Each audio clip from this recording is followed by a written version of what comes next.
senior secondary schools and the late payment of school improvement grant, SIG, are very serious issues.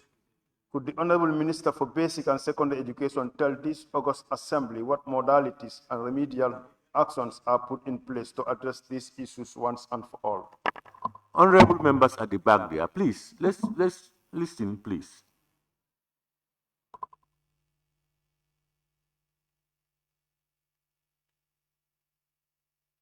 Yes, Honorable Minister, you can respond. Thank you very much, Honorable Speaker. Thank you, Honorable Member for Bakau constituency. Honorable Member, from 2014, senior secondary school principals procure textbooks directly using the school improvement grant, that is the SIG. And during this period, there were no delays in textbook supply. However, in the 2023-2024 academic year, the Ministry of Basic and Secondary Education, in collaboration with the Ministry of Finance, entered into a 2-year contract with the Gambia Publishing and Printing Corporation, that's the GPPC, to print senior secondary school textbooks authored by Gambians. This contract ends in 2025, and we are currently in its 2nd year. Production of textbooks is on the way, and we expect the books to be available and distribution to commence by September or October 2025. Recognizing the challenges faced over the past 2 years in producing textbooks for senior secondary schools, the ministry commissioned an audit of the contract with GPPC in April 2025. The final audit report has now been completed, and as a sector, we are fully committed to implementing its recommendations to ensure timely textbook production and to prevent future delays, especially at the senior secondary levels. Regarding SIG payments for the 2024-2025 academic year, 85% of the grant has been disbursed. That is 30% for the first term, 40% for the second term, and 15% for the third term. The remaining 15% is scheduled for payment following the conduct of the National Assessment Test, NAT, which was completed last week.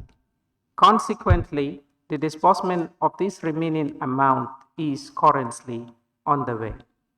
Thank you. Yes, Thank you, Honorable Member Speaker. for Bakau. Any Yes. supplementary? Thank you, Honorable Speaker. You've indicated in your response that there was no delay when it comes to the supply of school materials, but according to my research, this is the response that I got. How factual is your response? Thank you very much, Honorable Member. I said when the book production was done at the level of the schools. In the past, what used to happen is SIG used to be paid to schools to procure books through the principals. And in those days, we have not had challenges of delays in the textbook production or the supply of textbooks. So the delay started when we entered into a contract with GPPC, and that was from 2023 to date. The contract is a 2-year contract. So for the past 2 years, we have had challenges of getting the books to the senior secondary schools on time. And that's what I just reported, that the sector has conducted an audit of that contract to ascertain the reasons behind the delay. And some of those issues came out very clearly in the audit. We have taken note, and subsequently they will be addressed going forward to avoid such delays in the future. Thank you. Thank you. No further question.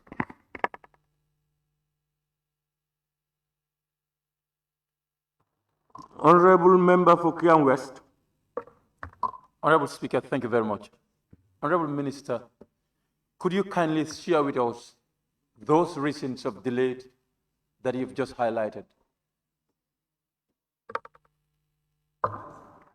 Honorable, that question was answered. The causes of delay. Yes. He said, in fact, when the Honorable Member for Bakau came for the 2nd time, that's what the Honorable Minister repeated, that earlier on, the SIGs were given to principals to buy textbooks. they went into contract with the GPPC. Exactly. And because of that contractual agreement, there were delayances.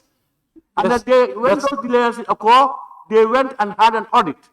And the outcome of that audit, they will try to implement to ensure that it does not happen again. Honorable Speaker, my question is not about the first part he has answered.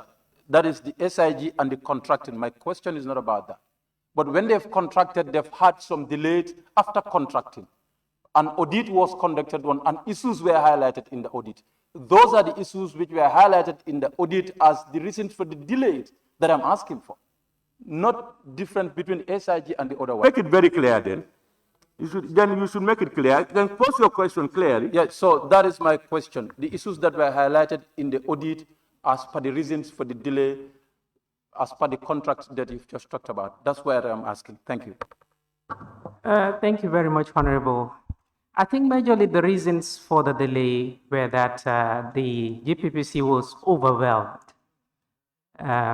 in the production of the textbooks because they had to do the supply all alone. Previously, we could get the supplies from different suppliers, and because we had decentralized it in the past, so it was much easier. Once we depended on GPPC alone, it took them more time, really, to do the entire production within the time frame that was given to them. So these were highlighted, and we have taken note, and going forward, inshallah, they will be addressed. Thank you. Honorable Member for Latrikunda Sabiyu. Thank you very much, Honorable Speaker. Honorable Minister, I am mindful of the sustainability approach to this. When these books are purchased from the school improvement grant and given to students, do you put levy on it, or is just free of charge for students? Can he come back again, please? I said for us to sustain this particular process, when books are purchased from the school improvement grant, that is SIG, are the books given to students free of charge, or there is a levy on each textbooks given to students? Thank you very much, Honorable Member. Based on the education policy, education, as far as basic and secondary levels are concerned in the Gambia, is free, including all teaching and learning materials that we extend to students within the public schools in the Gambia. Thank you. Honorable Member for Sani Mentoring. Thank you very much, Honorable Speaker. Honorable Minister, as we are all aware that students deals with textbooks more when attending schools. So what would be your take if those books are delayed and it might affect, and it affects the exams of those particular students based on their results? What would be your take on that? How are you ready to remedy that situation where results are out and they came up with poor results? Thank you. Thank you. Thank you very much, Honorable, for that concern. Yes, of course, teaching and learning materials are very important for the child, especially at these SSS levels. So it's equally a concern of the ministry, but just to allay the fears that there are schools who've been able to keep excesses of senior secondary textbooks, and by far they have been able to make them available to the students, especially those who are still waiting to receive their textbooks, to be able to have them and use them for their learning. It is a concern of the ministry, and that's why we are working hand in glove with the publisher to ensure that we expedite the remaining processes and make them available to the schools as soon as possible. Thank you. Honorable Member for Brikama South. Thank you, Honorable Speaker. Honorable Minister, do you have a time frame for the implementation of the audit findings in order to resume the timely supply of the books to the student? I mean, we have started implementing that immediately. In fact, Yesterday was the latest date I had a meeting with the director curriculum under whose purview book production is domiciled. So the recommendations have been implemented with immediate effect. Thank you. Question number 160 of 2025 by the Honorable Member for Sami. Thank you very much, Honorable Speaker, for giving me the floor. Honorable Speaker, Jollyphonic was introduced in our lower basic schools in 2008.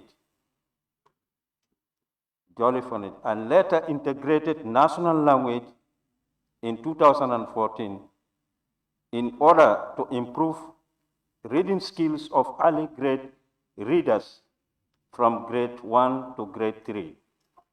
Could the Honorable Minister for Basic and Secondary Education inform this August Assembly if this program is still existing in our schools?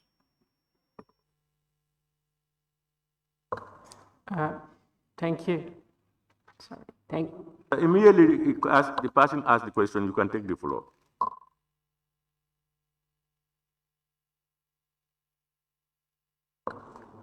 Thank you, Speaker. Thank you, Honorable Member for Same constituency. I wish to inform you, Honorable Member, and this esteemed assembly, that the ministry introduced the Jollyphonics approach as part of pilot initiative aimed at addressing low literacy levels among learners in the LBS, that's the lower basic schools. This intervention was prompted by findings from the 2007 EGRA, that's the Early Grade Reading Assessment report. Subsequently, the ministry introduced the use of national languages to further strengthen the sector's efforts in the improving both literacy and, by extension, numeracy skills among learners. These initiatives remain ongoing for your information in our schools. However, the use of national language is still in the pilot phase, currently limited to only 55 schools, and has been integrated into the structured pedagogy framework for implementation in these schools. Thank you. Thank you very much. Honorable Speaker, Honorable Minister, you want to say that still now the Jollyphonic is existing?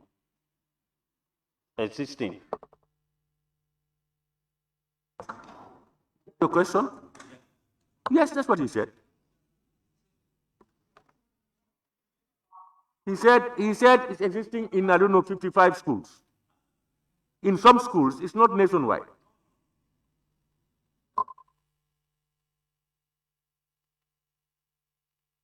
Honorable Speaker, you know, that according to the minister, that was national language. And my real question was, there was Jollyphonic, whether that program is existing or not. This was my question. Yes. Yes, yeah? Okay. Honorable. Honorable Minister, can you try it for him, the Honorable Member?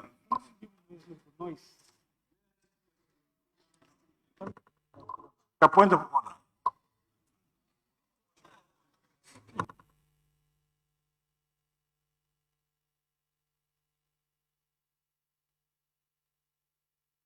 Honorable Minister, can you clear the Honorable Member's doubt? Your response, is it Yes. on or not on as at now? Yes. And just to let the Honorable Member know that Jollyphonics was meant to strengthen literacy. And when we conceived the idea to roll out the national language, it only came to solidify our initial pilot of Jollyphonics in our basic and secondary education, and that is to enhance now not only the literacy skills of our students, but also the numeracy skills. So, of course, the idea of Jollyphonics still exists within our basic and within our basic schools. Thank you. Thank you very much, Honorable Speaker. Honorable Minister, the reason why I posed this question, in those days, these teachers were trained in various 5 languages: Mandinka, Wolof, Fula, Serakule, and Jola. Is that existing now? Wait, you are not the minister, please. Honorable, just ask your question. Don't respond to members.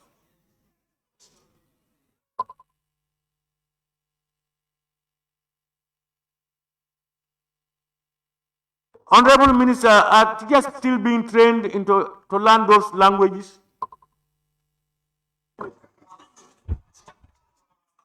Honorable members, please. Honorable Minister, the honorable member wants to know that the training of teachers before into about 5 Gambian local languages, is it still on? Yes, it is still ongoing because the national language pilot program requires us to train not only in 5 languages but 7 languages, for the information of the Honorable of Same constituency. Thank you very much. Honorable Member Fofoni Bintang. Thank you, Honorable Speaker. Honorable Minister, after listening to your answers that we are giving, the Honorable Member actually asked a very important question. And from 2010, coming onwards, until 2016, 2017, it was ongoing. But as we speak right now, we are not seeing it in practice. That is the reason as to why the question was asked. Now, you also say that 55 schools have been trained on national language. Are you having any plan to extend it to all other schools in the country?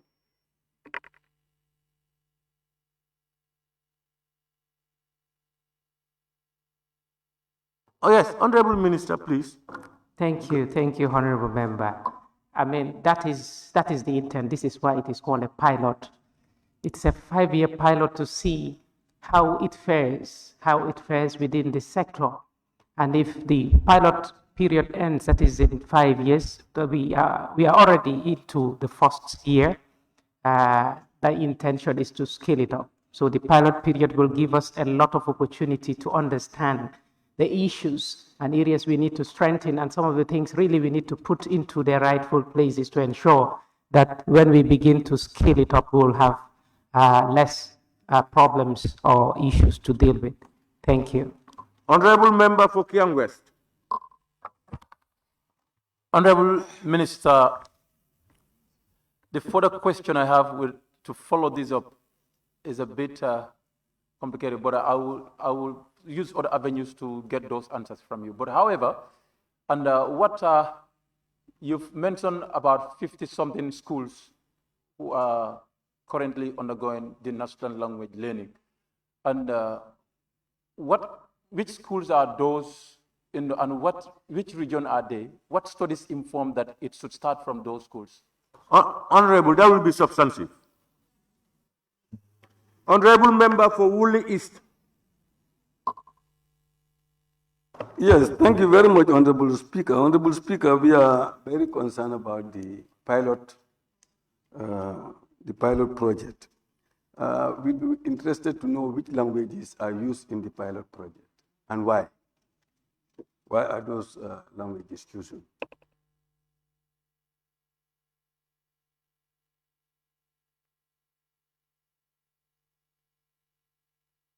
I have not heard your question, Honorable. Woolly East.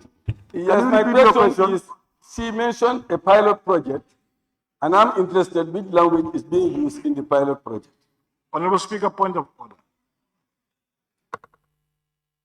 order. Honorable Speaker, Honorable Member for Opanyomi. Honorable Speaker, Order 38, 1J. 1J. A question fully answered shall not be asked again during the same session. Honorable Member for Woodley East is asking for which languages are used in the pilot. And the Honorable Minister said it here. She said Mandinka, She said it here. Simerson is here. Honorable member for Upper Nyomi. Don't respond to honorable members who would intervene.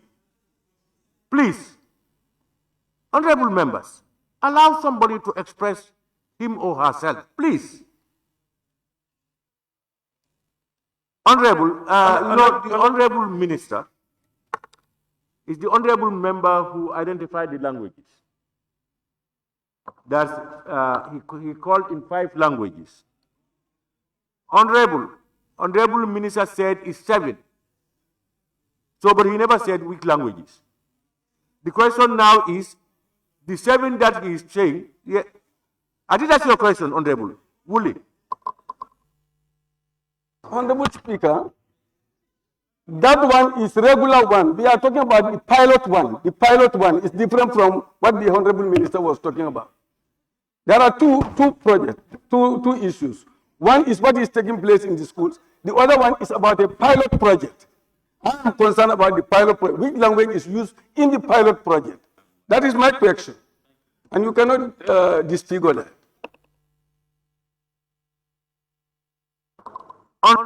Do you follow?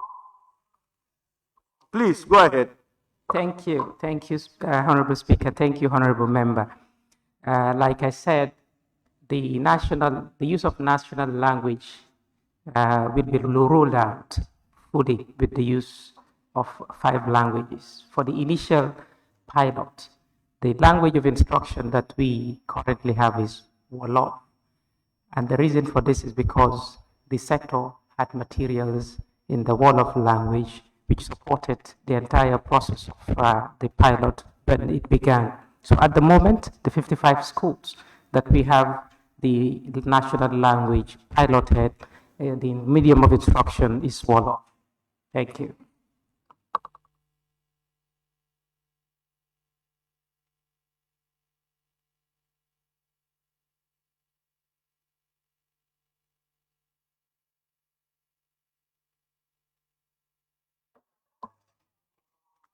Honorable member for Latrikunda Sabiji. Thank you very much, Honorable Speaker. Honorable Minister, there is something very interesting here. All the previous speakers were teachers in the classroom just 3 years ago. They are saying it is not existing. You said it is existing. Now tell us, how is your ministry monitoring and evaluating this particular program? Or in other words, what mechanisms are in place for effective and quality implementation of Jolly Phonics? Honorable, don't ask substantive questions. The honorable members were in the classrooms 3 years ago. The honorable minister is in the classroom today. So what we are saying is he has answered those things. If you want further details that you will have to go and do research on, you put up a question. Question is, how is this particular program, how is your ministry monitoring and evaluating it, please? To be a substantive one.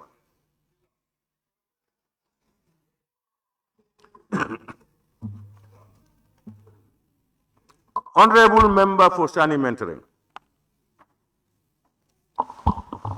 Thank you very much, Honorable Speaker. Honorable Minister, could you kindly inform this August Assembly of the selection criteria that was, could you kindly inform this August Assembly of the selection criteria that the schools that are currently benefiting these pilot studies? What was the selection criteria then? Thank you. That is substantive, honorable member. Substantive, the criteria used. She has to go and make reference. No, that's not a simple question. That is not a simple question. No, that's not a simple question. Honorable Minister, thank you very much. You can. It's not finished. Is it finished? Oh, you guys want more? Honorable Speaker, is the list exhausted? It's exhausted. Can you do me a favor? Can you do me a favor to ask one question? Can I do me a favor to ask a question? I'm appealing with your generosity. You can consult the honorable minister, and then she will be able to clear your doubts. released. Thank you, Honorable Speaker. Thank you very much, Honorable Minister for Secondary and Basic Education.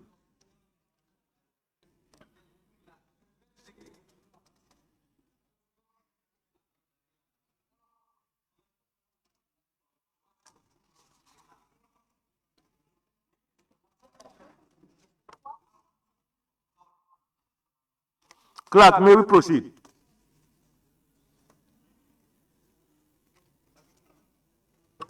Thank you.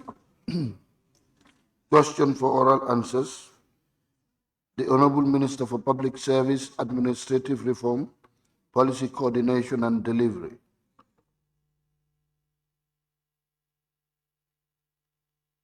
Thank you very much. Can the Honorable Minister for Public Service, Administrative Reform, Policy Coordination and Delivery take the podium, please?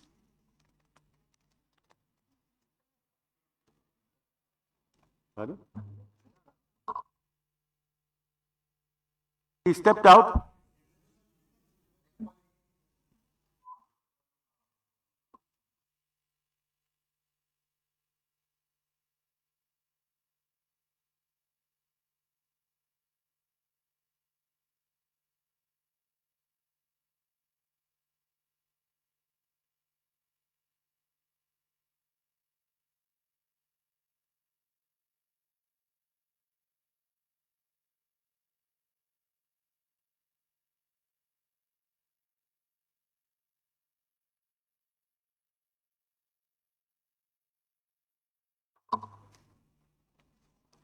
Honorable members, questions for which due notices were given to the Honorable Minister for Public Service, Administrative Reform, Policy Coordination and Delivery by Honorable members for oral reply. Question number 183 of 2025 by the Honorable Member for Banjul North. Thank you very much, Honorable Speaker. Honorable Speaker, could the Honorable Minister for Public Service, Administrative Reform, Policy Coordination and Delivery tell this August Assembly how much funds have been recovered from the salaries of ghost workers emanating from the recently concluded 2024 audit?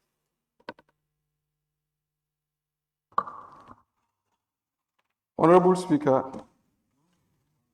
the Ministry of Public Service, through the Accountant General's Department, attempted to recover 3 months' salaries from a total of 1,430 staff who could not be physically identified as part of the first phase of the 2024 staff audit, comprising 3 ministries of basic education, health and agriculture, livestock, and food security.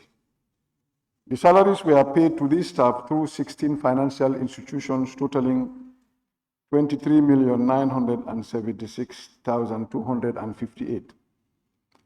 Honorable Speaker, out of a total estimated salary payment of about 23.9 million to these unseen staff, only about 2 million have so far been recovered from the financial institutions, whereas we are still pursuing some financial institutions to refund the said amounts to government, leading to the freezing of their affected customers' accounts.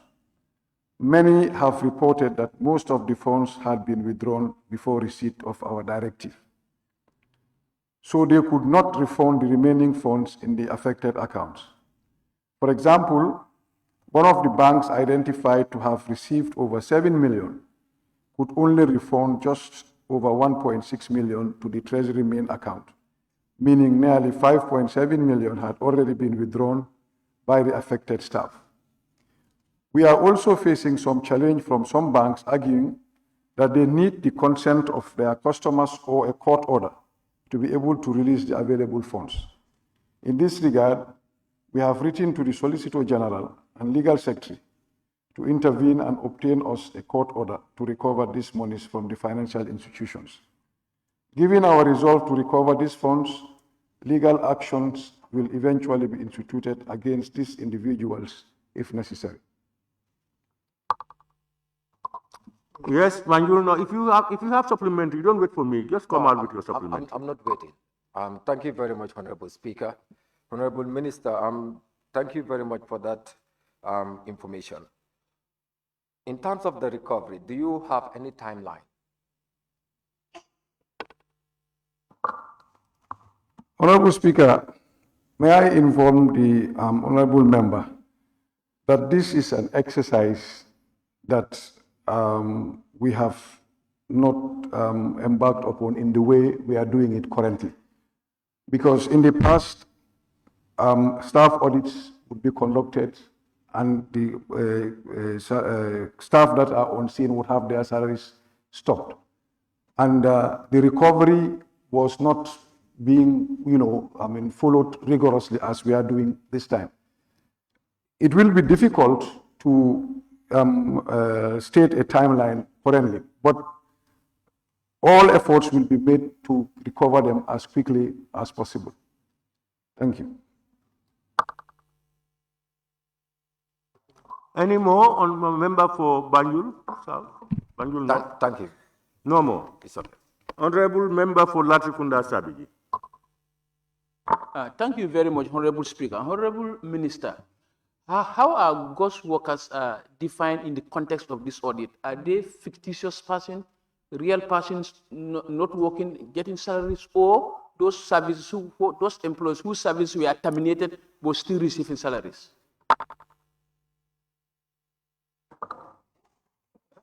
Well, you will realize, honorable member, that we have deliberately been avoiding the use of ghost workers. And we are calling them staff who could not be physically identified. What I can inform this August body is that these are staff who have been posted to certain places, and when the staff audit was conducted, the team that went to do the audit did not find them there.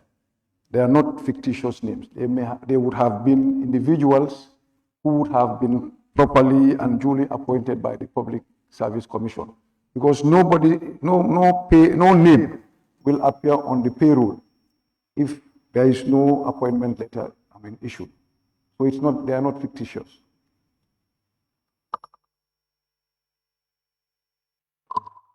Honorable member for Jeswang.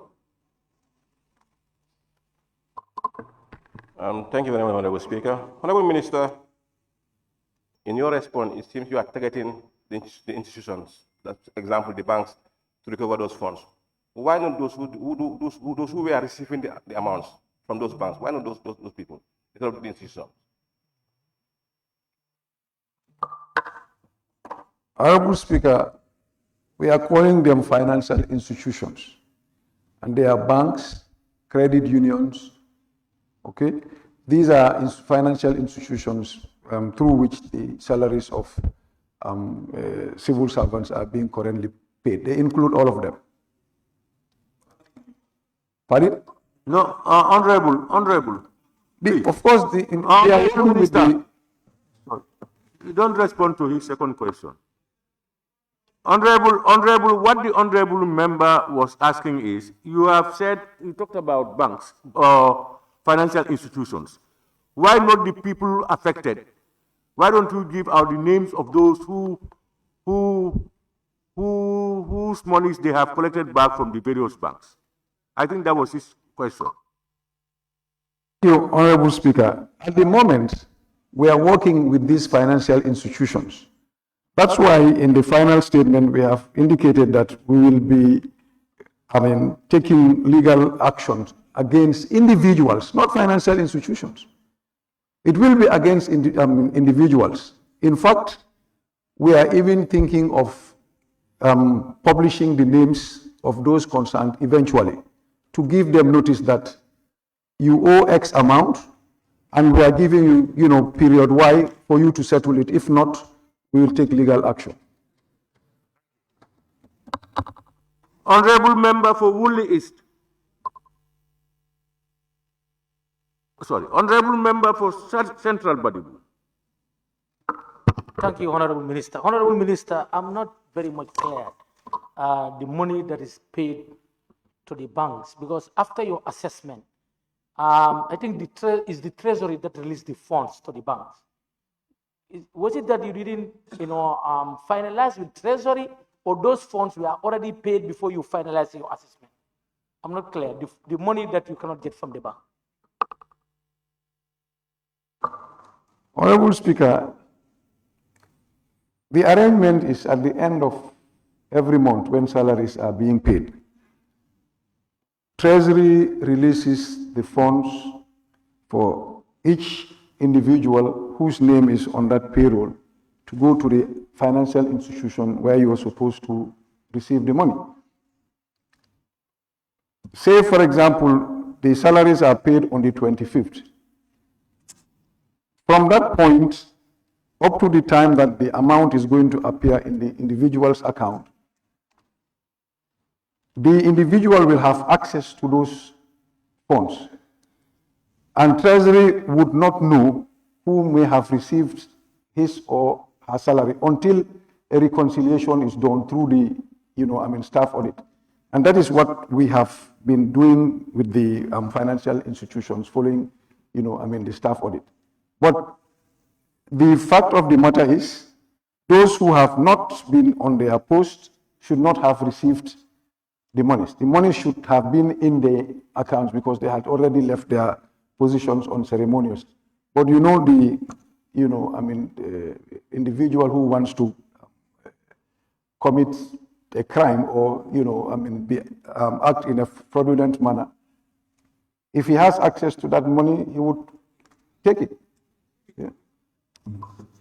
Honorable Minister, let me remind you that you have, in your response to questions, you have maximum 2 minutes. And honorable members, you have 1 minute. Honorable Member for Serekunda West. Thank you, Honorable Speaker. Honorable Minister, since these people are employed by government and there's a process in employment, is there no other means of locating them? Because as I see, following the institutions is like following the saddle and leaving the actual person. Up to now, we've been depending on the heads of institutions to report to PMO the presence or otherwise of staff. But we know that that manual system has not been effective, and that's why we are working on introducing this electronic attendance register so that, in real time, you will know who is in the place that the individual is supposed to be. And that's why we want to program it in such a way that after a certain number of days that the individual is not seen in that location, you are locked out. Doing it manually will be very difficult to locate them. Question number 184 of 2025 by the Honorable Member for Bakau. Thank you very much, Honorable Speaker. Honorable Speaker. Bakau. Somebody is. Yeah. Speaker, I just, he withdrew and I put my tag. He withdrew, so I think it's only for if you can be kind enough to give me an opportunity to ask. No, but Honorable, another time, please. If I do that now, we will take, everybody will be doing it. Honorable Member for Bakau constituency. Thank you very much, Honorable Speaker. Honorable Speaker, teachers are fundamental pillars of development and the cream of every society because they are trained. They train the nation's human resource. Could the Honorable Minister for Public Service Administrative Reform, Policy, Coordination and Delivery inform this August Assembly when his ministry intends to establish a Teachers Service Commission as other professions, and what is deterring his ministry to present a bill to this August Assembly for approval, as this is crucial for our education system?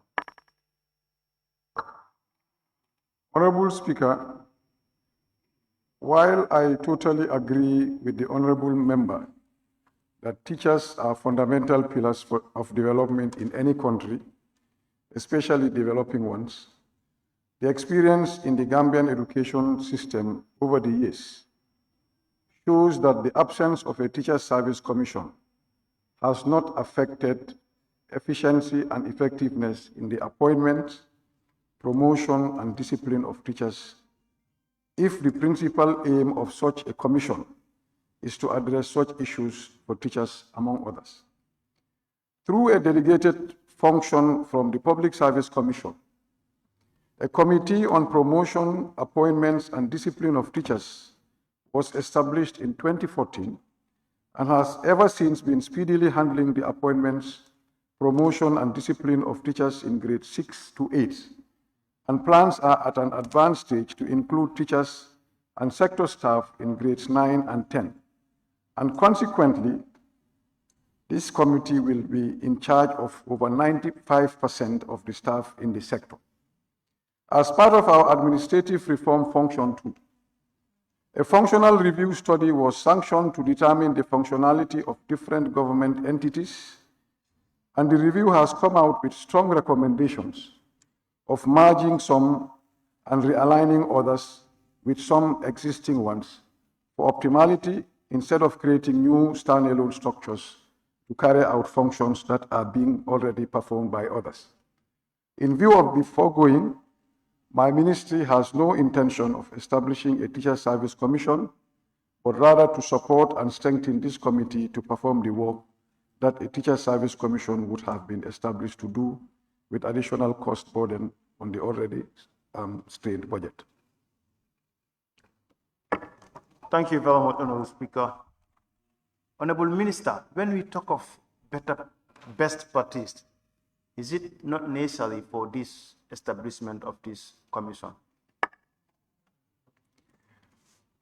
Honorable Speaker, it depends on your definition of best practice and the context in which you operate. We know for a fact that some small countries like the Gambia attempted to establish a teaching service commission, and it worked for a few years. They had to, abandon it because it was too, expensive to, run, and the purpose for which it was being created, the purpose for which it was established was not actually being, realized. So the evidence is there that it's not the Teaching Service Commission that will, help this process, effectively. Honorable Member for Fonyi Bintang. Thank you, Honorable Speaker. Honorable Minister, we all know the reason as to why we are not progressing as a nation is because we have not given education the priority it deserves. Looking at it, you said it has not affected the education sector. I can tell you that it has affected the education sector.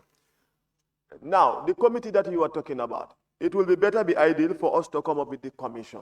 Now, the Honorable Minister said, are you ready to come up with any bill of such a nature? That is the question. He has answered it. Very clear answer. Look at the last part of the answer, what he said. Listen to him in last part. He said they have no plans. Honorable Member for Kiang West. Honorable Minister, and the promotion issues as well as appointment and disciplining, the service commissions of subsectors are not merely for all those things, but then as well as the conditions of the employees of those particular sectors. And purpose for which we are asking this question is about the condition, not only teaching, but the condition of teachers. Now, can you submit to this August Assembly the mandate of that commission, that committee you are talking about, the mandate of that committee, and how far have they gone? Can you submit also those details for our further review? Yes, I think what you are saying is let him give us later. But not now. It's just substantive. It is a question you are asking. Yes, let him submit those things, please. I'm requesting through you, Honorable Speaker, for him to submit that the mandate of that committee. Okay, that will be done. Okay. Honorable Member for Latrikunda Asabiji. Thank you very much, Honorable Speaker. Honorable Minister, defining the scope and mandate of this special committee you mentioned, I'm mindful of role, class, and conflicts. We have Public Service Commission, number one. Number two, we have Ministry of Education. Will there be any role, class, and conflict between these three institutions managing teachers of this country? Honorable Speaker, there will be no role conflict because this assignment that the committee is doing is a delegated one. And the Public Service Commission has a member in the committee. So there is no role conflict. The committee is doing it on behalf of the Public Service Commission. Honorable Member for Central Badibu.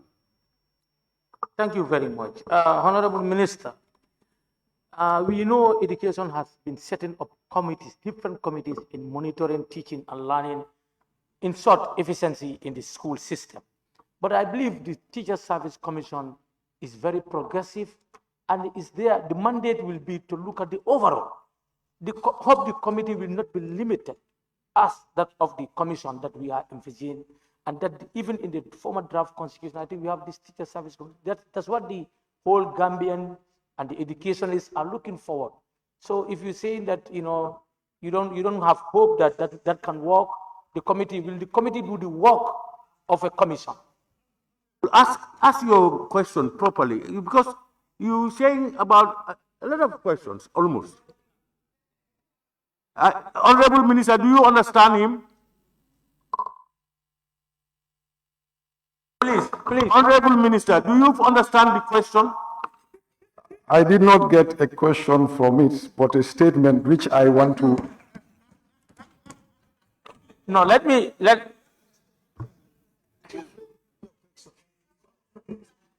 Honorable Minister, my member for Central Badibu, please pose your supplementary question. Honorable Minister, you can give it a small preamble, but make sure it is within 1 minute. Noted. Honorable Minister, you said already you have a committee. I'm saying, will the committee do a work of a Teacher Service Commission? Because commission and committees are different.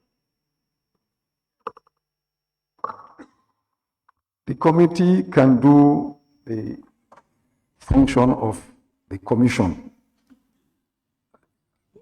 because all the issues that can be addressed by the commission can be dealt with by the committee. It's about authority to, sanction certain things.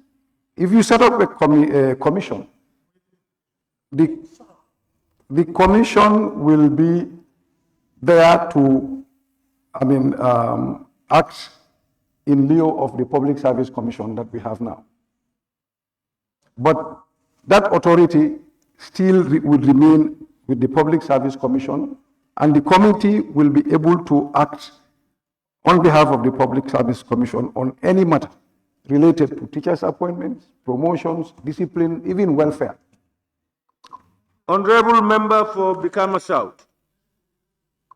Thank you, Honorable Speaker. Honorable Minister, in your response, you did mention when the commission was a pilot, there were numerous things, but notably among them was a kind of is expensive, which means there is a kind of resource constraint. Well, are you telling me the issue of coming up with a teacher commission, is it really anchored on resource constraint or on availability? Honorable Speaker, it's not about resource constraint alone.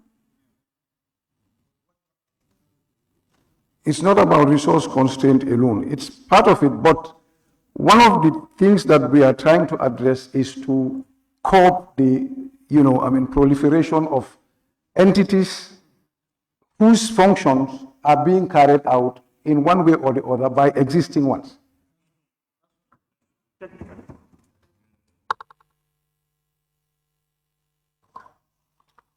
Question number 185 of 2025 by the Honorable Member for Kiang West.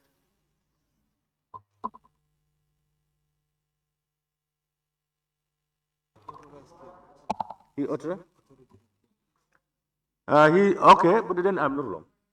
Kiang East has authorized Kiang West.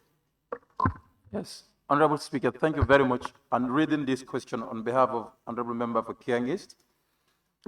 Honorable Speaker, could the Honorable Minister for Public Service, Administrative Reforms, Policy Coordination and Delivery explain to this August Assembly the reasons for determination of the service of the former Regional Director of Forestry, Mr. Bajo, in Lower River Region?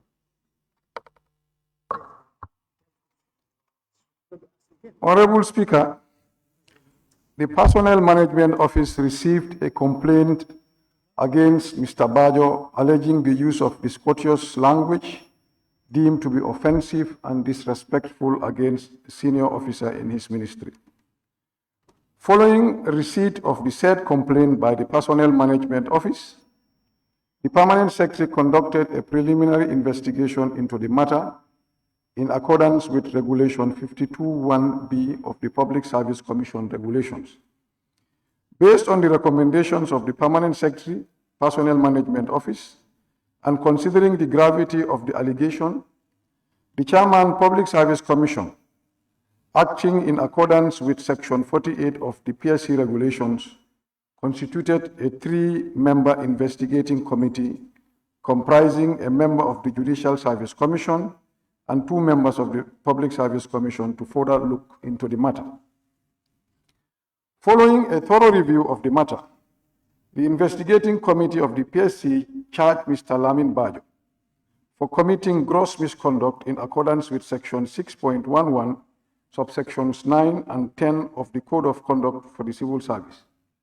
The said Code of Conduct considers it a gross misconduct for a civil servant to, and I quote, be disrespectful or discourteous in words, action, or demeanor, or willfully disobeying any lawful order issued orally or in writing by a senior officer or a person in charge. And, quote again, where the government sustains a loss, shortage, or any financial or material damage as a result of dishonesty or negligence by a civil servant, end of quote. Based on the findings of the investigating committee of the PSC and the admittance of guilt by Mr. Lamin Bajo himself, it was concluded that Mr. Bajo's disparaging and discourteous utterances were in violation of the Code of Conduct for the Civil Service. The committee also concluded that due to the failure on the part of Mr. Bajo to obey the instruction from his superior, this eventually led to an economic loss to the state to the tune of $40,000. In view of the above, Honorable Speaker, the Public Service Commission decided to terminate the appointment of Mr. Lamin Bajo from the service of the Gambia government with effect from 1st April 2025 in accordance with the Code of Conduct for the Civil Service of the Gambia. Honorable Minister, the said loss of revenue you are talking about is about the sales of the mahogany trees which were felled illegally in Kiang East. And Mr. Bajo was instructed to sell those mahogany trees by the authorities, the senior, and he refused. Did you confirm why he refused to sell those mahogany trees at the point in time before termination? Honorable Speaker, I did not conduct the investigation. It was the Public Service Commission that conducted the investigation. And I would expect that their investigation would look into all such matters before taking a final decision.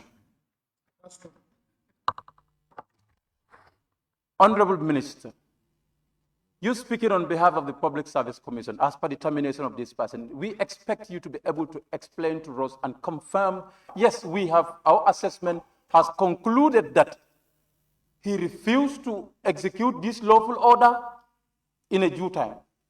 We expect that from him. But however, I would expect that you give us that information why Mr. Bajo refused to sell those mahogany trees. This case is undergoing in the court between Honorable Minister and one person. Point of order. Honorable, if it is in the court, we should not be dealing with it then. Yes. We should not allow debate. Honorable majority minority, are you aware that this is in the court? And I think some of these administrative issues, I think they are better addressed by the courts. No, it's not. The termination is not what is in the court. The matter of the trees itself is what is in the court. So, hey, this is unlawful termination. Billy, keep quiet. Somebody has gone home. Honorable Speaker, point of order. Pardon? Honorable Speaker, point of order. Yes, please. Content of speech. Are you the Speaker? Restrain order. Honorable Speaker, point of order.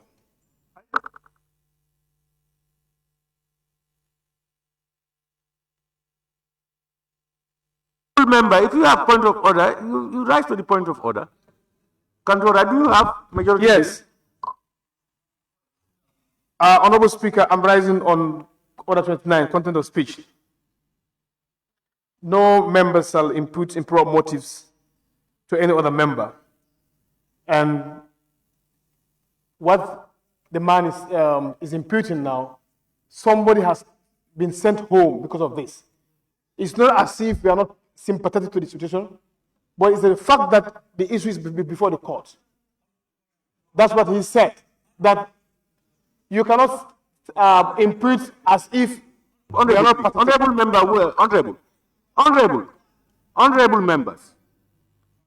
members, please, let's be respectful to each other. As the honorable member speaks, keep quiet. When he's ready, you can take the floor and say your opinion. And when each and every one of you are speaking, you don't want anybody to talk again. Why would you intervene when somebody is talking? Please, be a little bit patient. Can you continue, please? Thank you very much, Honorable Speaker. I'm rising up content of speech, 29 sub clause 5. The member shall impute improper motive on any other member. He's insinuating as if we don't have empathy that someone has been sent home. It's not about that. It's about facts. What the minister communicated, it is the commission that deliberates and they are giving their verdicts. So when the matter is in court, it's left to the court now to decide otherwise. But as far as we're concerned, you cannot say that because the matter is in court and you want to improve motive on us, that someone has been sent home. So what? If he's sent home, it's based on grounds. Member, I think just the fact that the matter or a portion of the matter is before the courts is more than enough for us to warrant this thing out. We cannot continue to listen to something where it is or part of it is pending in the courts, because we're going to preempt or prejudice some other things inside it. So, Honorable, where is the question? I need listening.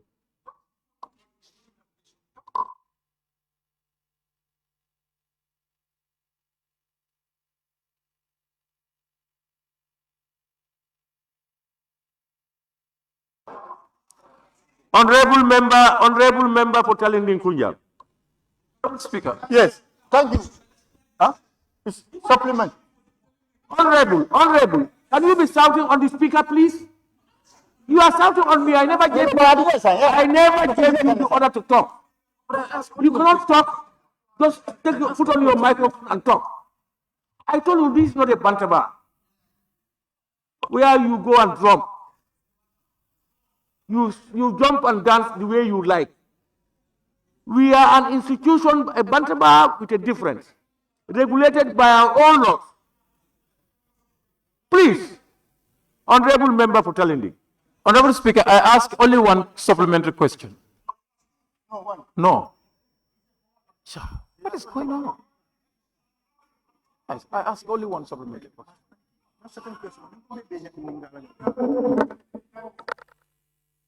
Honorable Member for Kiang, what are you saying? I said I rose on only one supplementary question. That brought about. You have a second one? No, yes, I have a second one. Honorable members, are you Kiang West?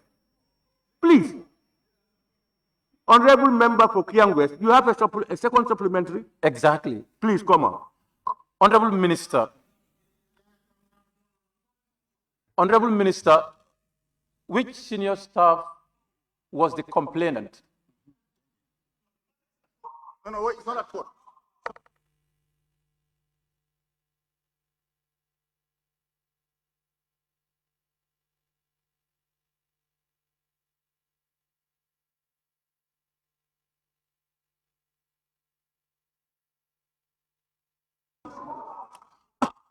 Honorable.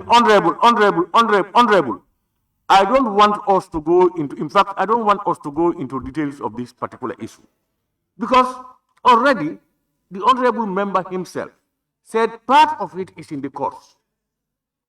Now, I think we are going to put away the whole list of the question. When it is dealt with at the courts, and you have any more questions, you can post them and the honorable minister will come and answer them. I think we just go to the next question.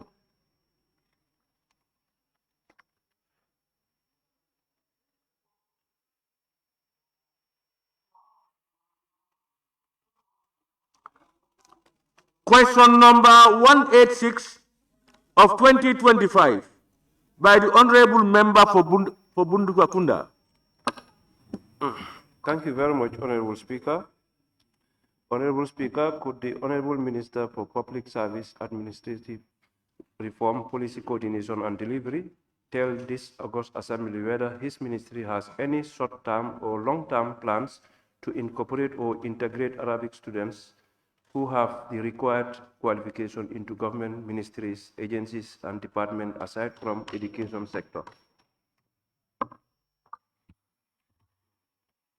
Honorable Speaker, I want to inform this August Assembly that the government of the Gambia does not discriminate any qualified Gambian for appointment to any vacant position. It does not matter whether you study medicine or engineering in Arabic, Russian, or Chinese. If you are found qualified for any vacant position, you are considered. However, English language being the official medium of communication in this country, it will be also necessary to be able to write and speak basic English in order to effectively practice your profession in any given situation.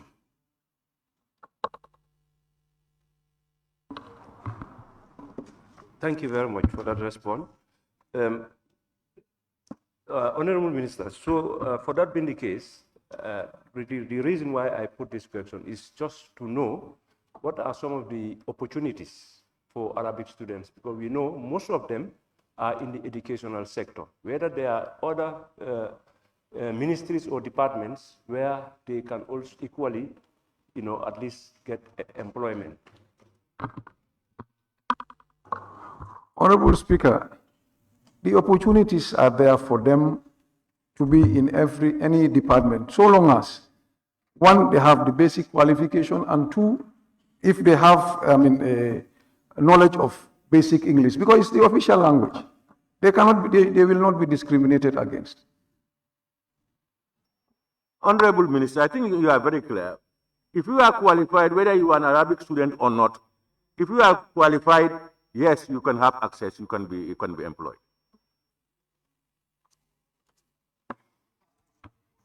Question, sorry. Honorable member for Joseph. No, I'm not. You have another one? Yes, please. Yes. Yes. Looking at the parent question, this is why I put required qualification. But right now, we've seen so many Arabic students doing both English and Arabic. But based on consultation and survey that we did, majority of them are only in the educational sector. So I just want to know whether, equally, for you to inform this August Assembly, whether there are open opportunities for them, so that whenever they see advertisement for vacancy, they can apply. Honorable, I think that was very clearly spelled out. The honorable member said, the honorable minister said that the government of the Gambia does not discriminate any qualified Gambian. If you are qualified, whether it's education, agriculture, science, wherever, you are qualified, you have these things, whether you are Arabic or not Arabic students, you will be taken. The only criteria is you must be qualified and meet the requirements.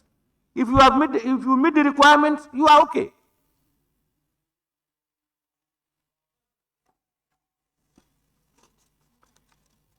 Honorable member for Joshua. Thank you very much, Honorable Speaker. Honorable Minister, yes, it's very clear that qualifications is important.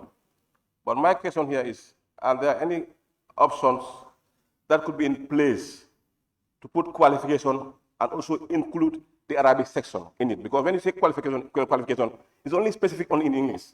I'm sure they have gone to grade 9 and then they are pursuing bachelors in other things. But if you look at it, it's always in English. Can you create something there, please? No, what your question is? He said qualification. He did not say English qualifications. No, or Arabic qualifications. Honorable Speaker. Or, just hold on. Or Chinese qualifications. He said the qualification stated for entry into that position.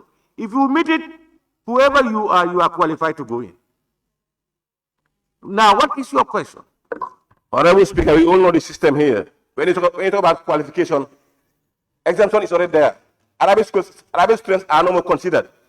Could there be any creation where you can create to say Arabic, English, and then they can be inside? But when you talk about the qualification, it's always very specific. Qualification in ACCA in this. There is no ACCA in Arabic. There is no ACCA in Arabic. But to be very clear, when you say ACCA, you are already saying ACCA in English, but not ACCA in Arabic. So let's create it there for them. Honorable, there are people who studied in various languages, even in Russia. They are ACCA holders. When they do it, when they come, they are employed. So if you have met the requirement, whether it's in Arabic, in Chinese, in French, in English, you have to meet the basic requirements. And he said, in addition, you must be able to at least speak English, because it's our official communication. This is what he said. So the issue of if you have not, if the qualification is ACCA, and you are an Arabic student, you have not done ACCA, you did something else, you may not meet the qualifications. This is what he's saying. But if you are an Arabic student and you have done the Arabic ACCA, you please apply.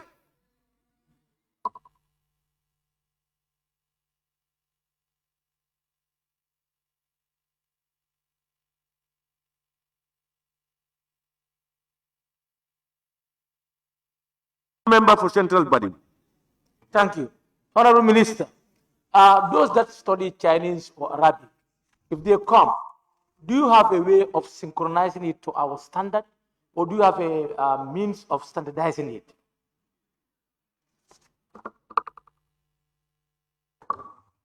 Honorable Speaker, a degree, whether it's obtained from Russia or Germany or England, it's categorized in stages: bachelor's, master's, PhD. If you have a degree from Russia or from Saudi Arabia, bachelor's in engineering, what we are saying is, if an engineering position is advertised, you can apply, provided that you have English language. It's as simple as that. There is no discrimination.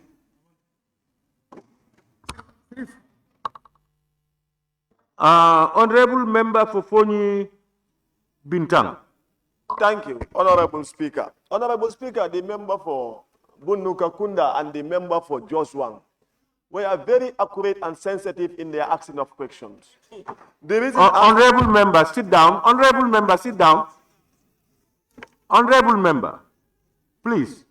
If I have taken decisions on something, You just don't bring them back like that. You must learn to read your standing orders and the regulations that govern us. It's not to just jump up and say what you want.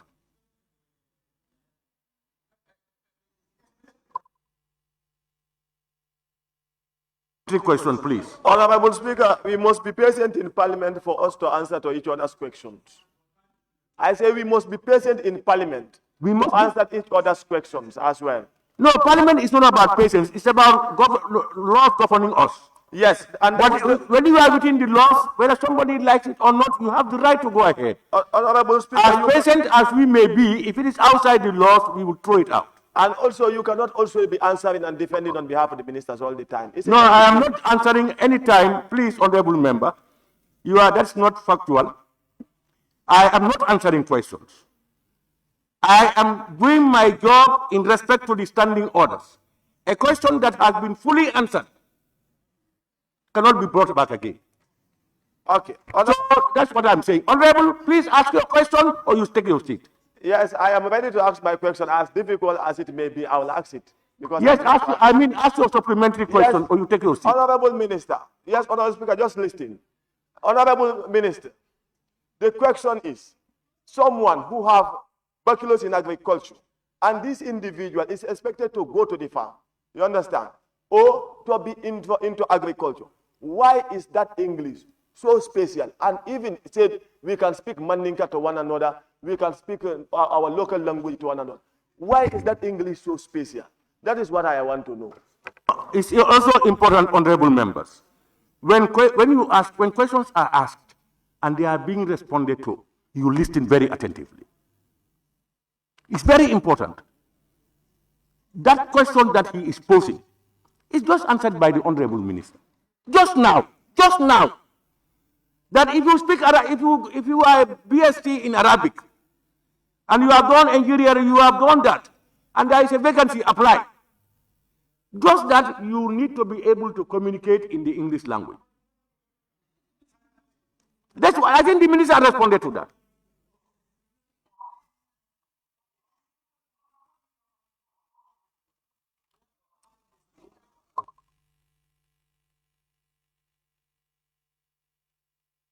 Honorable Member for Serekunda. Yes, thank you very much, Honorable Speaker. Could the Honorable Minister inform this August Assembly whether the government has any programs to prepare the Madrasa students into the labor market?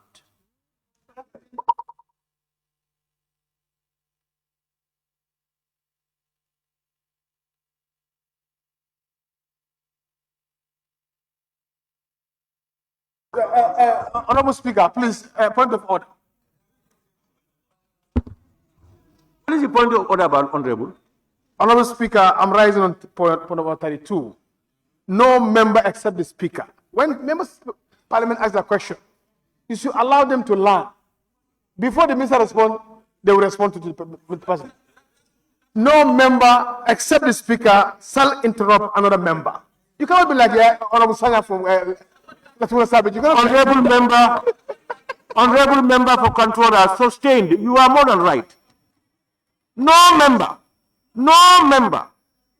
including yourself, no member except me, don't interrupt members.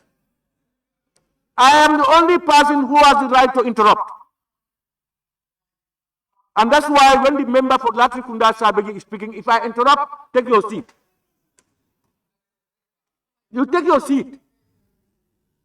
So I think we need to know that. Honorable member for Serekunda, I think you posed your question. Yes, thank you very much. Thank you very much, Honorable Speaker.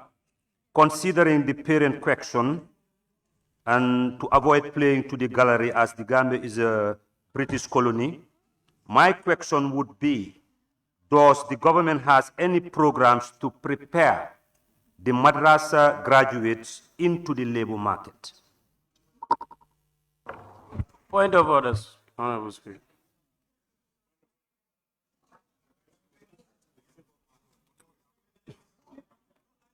I sincerely, honorable member for Serekunda, that one would be, is a policy decision and is a substantive question.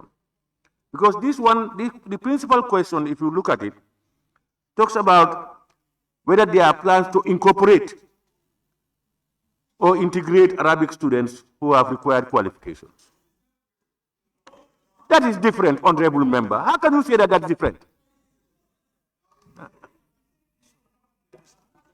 Honorable Speaker, if you read the parent question, what? If I may read the parent question, Honorable Speaker.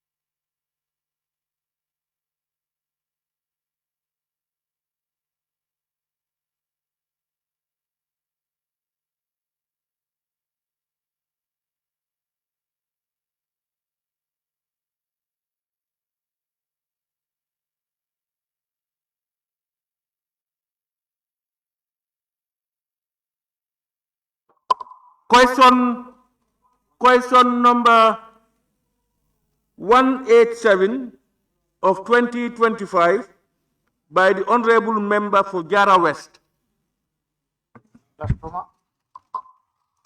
Thank you very much, Honorable Speaker.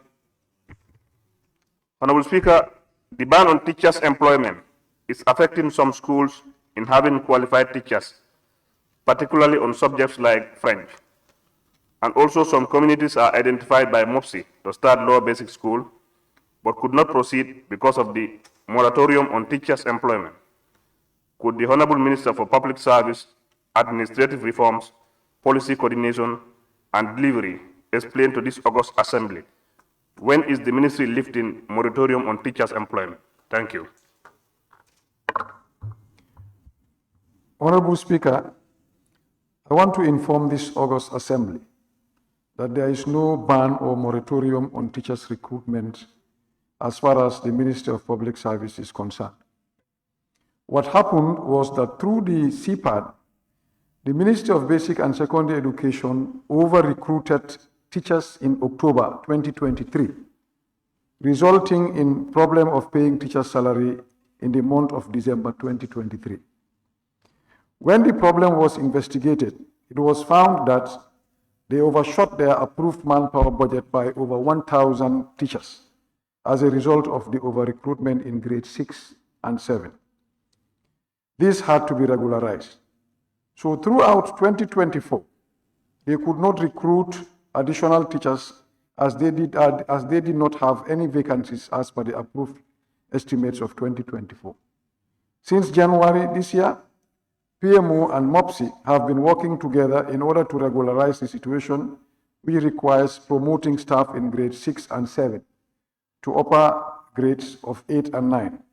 The situation has improved, but the promotion process has to be completed in order to free up the basic entry grades that would allow them to recruit new graduates from the Gambia College in grade 6 and 7.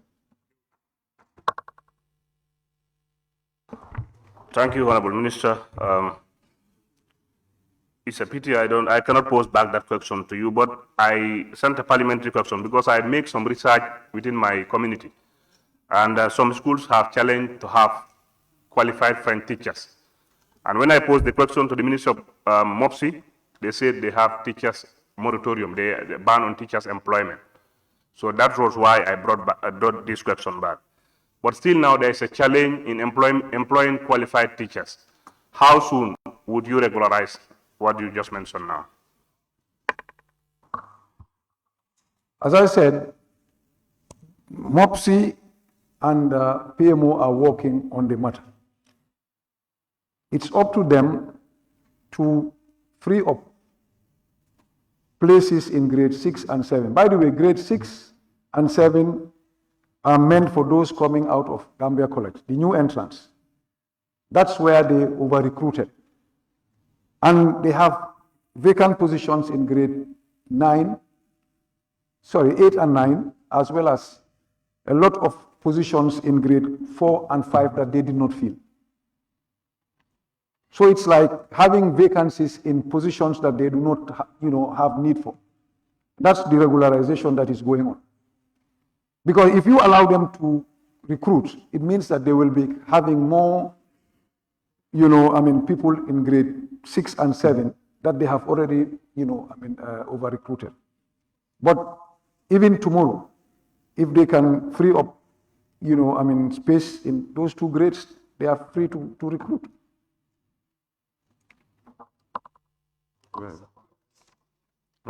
Thank you. Honorable Minister, are you ready to advise them as a colleague minister to do the needful and work on that?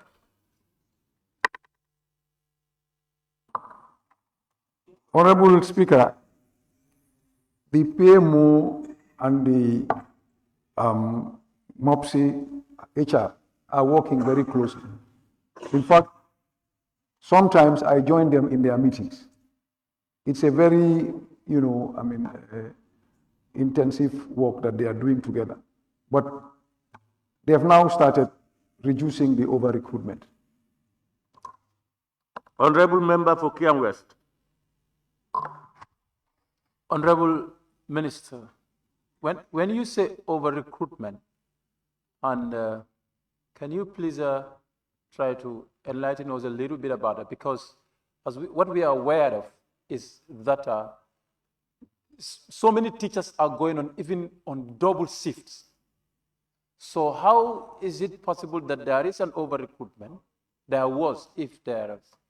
But so many teachers are still going on double shift in schools because of lack of teachers.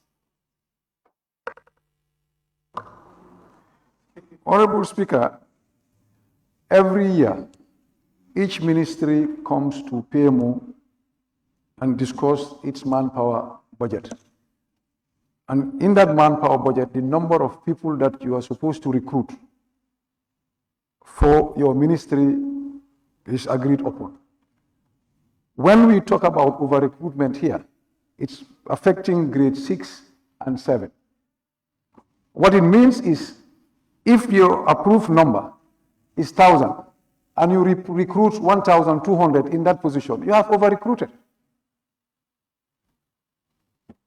And it doesn't mean that your overall teacher number you have exceeded. No, they still have some vacant positions, but not in grade 6 and 7. That is the problem.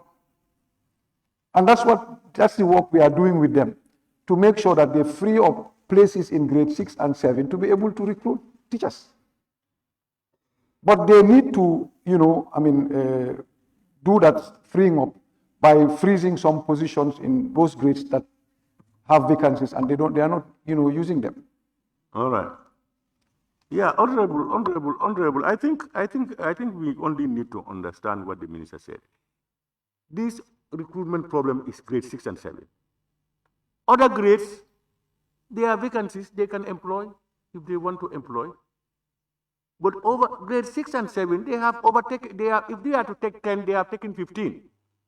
So, but they have grades 8 and 9. They have vacancies there.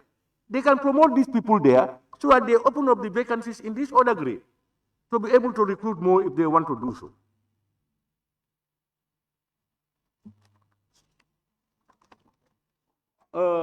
Honorable Member for Latrikunda Sabiji. Thank you very much, Honorable Speaker. Honorable Minister, I don't know whether there is a shift of policy, but when we graduated from the college 2005, everybody was absorbed by the PMO, the public service. We were appointed by the Public Service Commission, not the ministry. So now, is Public Service Commission not appointing grade 6 and grade 7 now is the ministry? Because otherwise, this exhausting manpower could not have happened. Because it's the Public Service Commission that appoints teachers and give them to the ministry, not the minister recruiting. So now, can you tell us whether the ministry recruiting teachers or the Public Service Commission? Who is likely to respond to that? Honorable Speaker, Honorable Member for Opinion. Honorable Speaker, Order 38(2), no speech shall be made by any member in asking a question and no debate shall be permitted on any question. Another member is making a speech instead of asking a question. I do agree, but I think he was giving a preamble to his question. He's now asking whether there is a policy shift in employment from education, from PMO to education or whatever. I think that was his question. Just go direct and ask question, but not to make speech.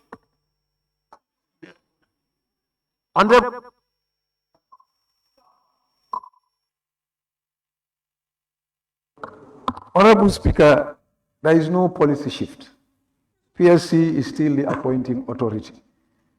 It's just a change in strategy, in that when you were being appointed, you had to go to, PSC. Now, PSC has delegated that responsibility to CPAD. And it was at the level of CPAD that they did the over-recruitment without involving PMO. That is what happened. But there is no policy shift.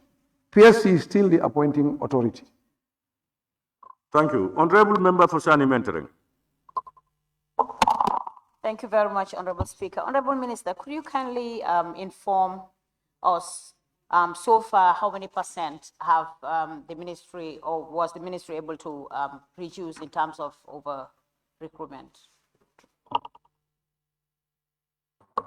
Honorable Speaker, I cannot give you the exact number, but I know as at early June, when we had a meeting with them, they had freed up about 360 something places. Okay, so the process is ongoing, and we hope that we've even identified some of the grades that we feel they do not need, and they need, they can convert those positions to grade 6 and 7. Honorable Member for Janjambure. Thank you very much, Honorable Speaker. And Honorable Minister, this seems to be a serious concern, knowing fully that since 2023, some of these young people were recruited only to be told that the numbers were high. What plans do you put in place to avert over recruitment? Thank you.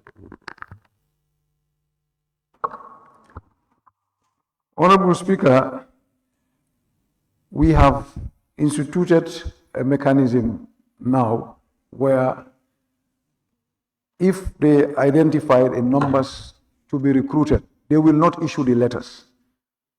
The letters will be issued by PMO so that there will be that double checking to make sure that they do not go beyond their numbers. In the past, the letters were being issued at their level. But now, once they identify the numbers, they will send the names, and PMO will now do the, issuing of the letters. Honorable Member for Brikama North. I think, Honorable Speaker, my concern somehow has been addressed by the Minister in response to the question posed by the Honorable Member for Janjambure when he mentioned that they now started to reduce the over-recruitment. My concern in that means over-recruitment is still ongoing, and what remedial measure do you take in place to put a stop to over-recruitment? And that is rightly answered. Thank you. Thank you very much. Honorable members, let me thank the Honorable Minister for Public Service, Administrative Reform, Policy Coordination and Delivery for ably responding to your questions. Honorable Minister, thank you very much. You are... Clerk, may we proceed?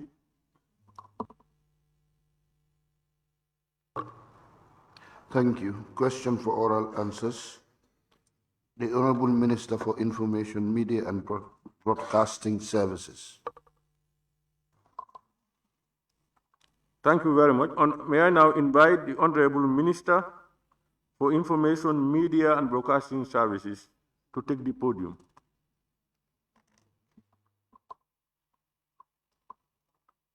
Honorable members, questions for which due notices were given to the Honorable Minister for Information, Media and Broadcasting Services by honorable members for oral reply. Question number 204 of 2025 by the honorable member for Banjul South. Hey.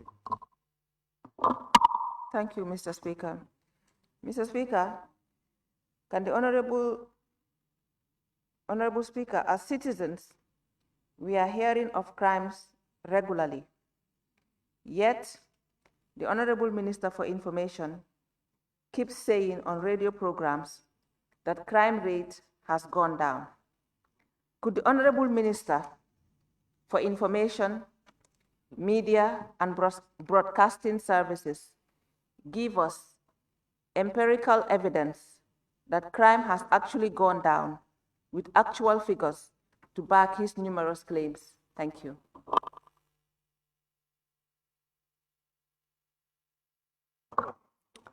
Honorable Speaker, crime statistics is complex, and because of the complexity of crime statistics, it would have been helpful if the honorable member provide exact code, time, platform to give context to those statements. Nonetheless, at the general level, I'd like to tell this august body that based on records from the IGP's office, the ACP Statistics Unit, it has been recorded that crime rates have decreased by 13.95% in number of major crimes committed from 2023 to 2024. The government of the Republic of the Gambia, under the leadership of His Excellency the President Adama Barrow, is committed to fighting crime, and we commend the police under the leadership of the Ministry of Interior for their hard work in fighting crime in this country.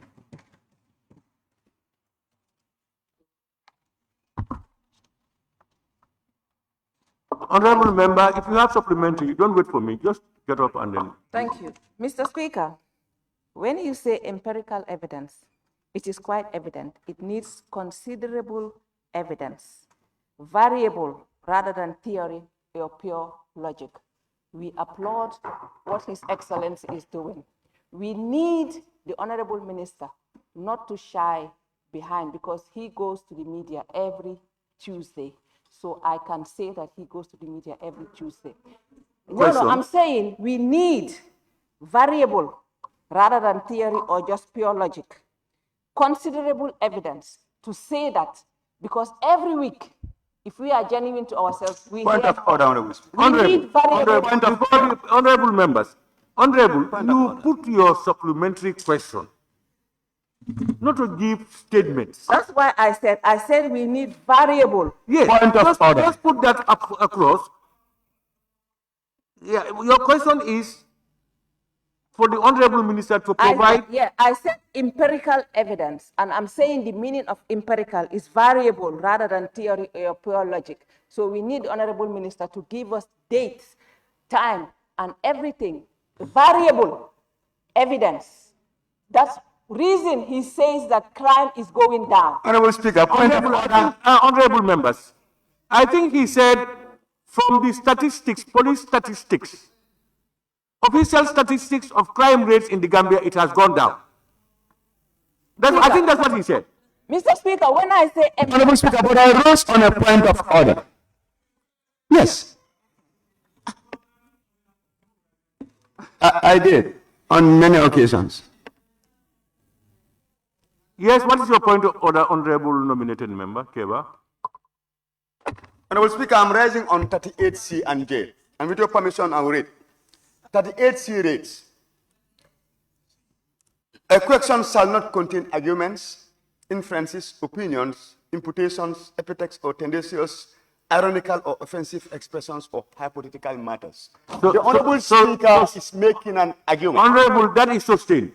And then on 38J as well, no, wait, I rose on 2 points of order. I want it to be cemented. A question fully answered shall not be asked again. The Honorable Speaker said, as per the records from the police and ACP that crime rates have reduced by 13.95%. That's fully answered. Continue with my supplementary. Mr. Speaker, my question now, specific. let me, on what he has said. The first one I said is sustained. And the second one is a question fully answered should not be repeated. And that is true. The Honorable, your question was empirical evidence. And the Honorable Minister said from the police statistics, that's where we can get our figures. And from, he said another place. So I don't understand when you want to go beyond those ones again.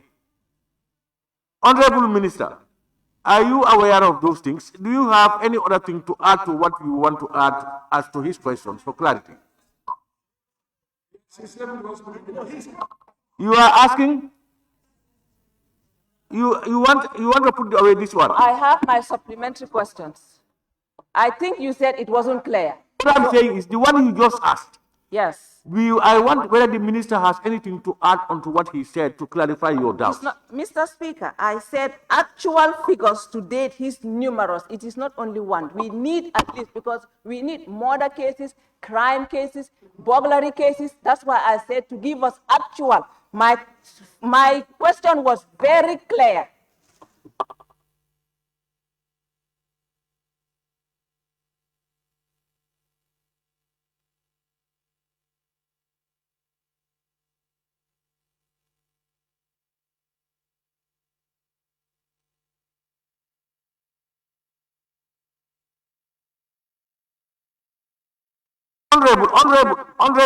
Honorable member, your question was answered.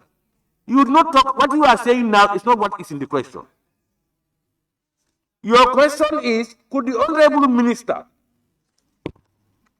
for Information, Media and Broadcasting Services give us empirical evidence that crime has actually gone down with actual figures to back up your numerous claims? Yes, whether crime, yes, empirical evidence. You don't say to statistics to show that this one.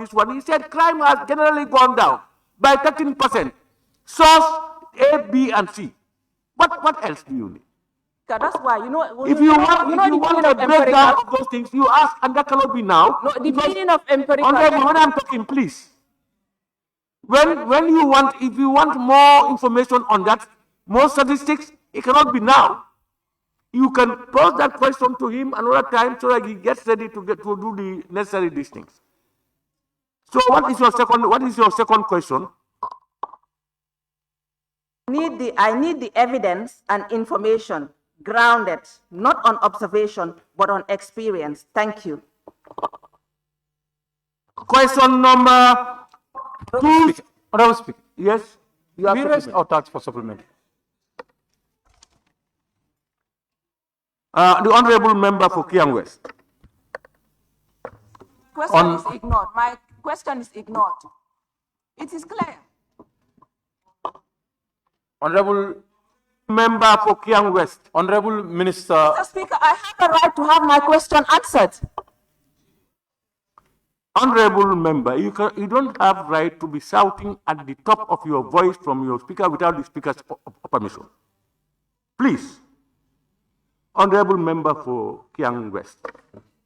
Honorable Minister, for the fact that we don't get the actual answers from the question, no empirical evidence has been given by you. That statistic, can you tell us where did it start from to 13%? Let us know, the range, please. Point of order is answered. Point of order. What is your question? Let me, before the point of order, you said let us.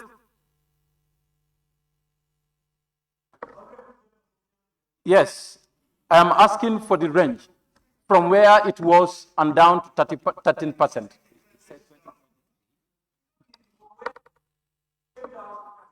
Perfect.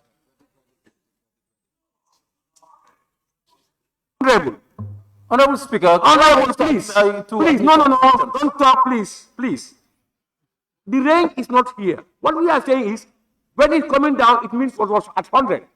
But the question, the answer was not sufficient. So you are now saying that how it came down. Ask your question properly. Because that is not a question, my friend. Honorable Speaker, it might not be a question to you, but we the questioners know what we want from our questions. Honorable Speaker, okay. Honorable Speaker, the minister spoke about the percentage reduction of the crime rate. And it must reduce from somewhere to somewhere. And he said it has reduced to 13%. What is the range? It has come from where to 13%? Yes, this is an information that has to be sufficient for our consumption. It wasn't. Honorable, listen to the Honorable Minister. But your question, even your colleagues know that your question, because when the minister says something is reducing, it means that principle is the 100. It's reduced by down. There can be no answer to that question. No, it was somewhere. It was somewhere so many years ago. Minister, please. It was not at 100. It was somewhere so many years ago before this time around. So where has it come to 13%? This information should be sufficient.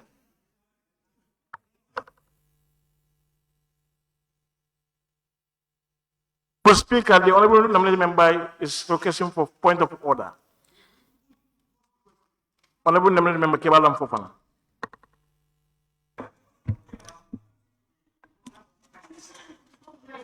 I did. No, I did. I did. You didn't hear me. Okay. Yes. Yes. Honorable Speaker, the main reason I didn't insist was your opinion and mine were the same, and at some point you let it go. But as members, I will rise on 38J again. A question fully answered shall not be asked again. The minister said it reduced by 13.95% from 2023 to 2024. That is a baseline. So let's move on. Thank you.